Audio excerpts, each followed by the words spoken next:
Hello and welcome. Today, we're excited to showcase the tips for effective marine rope maintenance. Firstly, regular inspection. Always examine your ropes for visible damage, such as frayed strands, discoloration, or stiffness. Pay close attention to load-bearing sections prone to stress.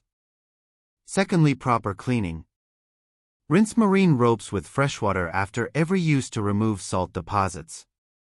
For synthetic ropes, use mild detergents to clean deep stains or residues. Thirdly, correct storage practices. Store ropes in a dry, cool area away from direct sunlight. Avoid tightly coiling ropes or placing heavy objects on them to maintain their structure. Store these ropes in ventilated areas to allow airflow and avoid moisture buildup. By adhering to these maintenance practices, you can significantly enhance the durability and performance of your marine ropes, ensuring their reliability for critical maritime tasks. If you are seeing this video for the first time, kindly subscribe to our channel and turn on the bell icon so you get to be notified whenever new videos drop.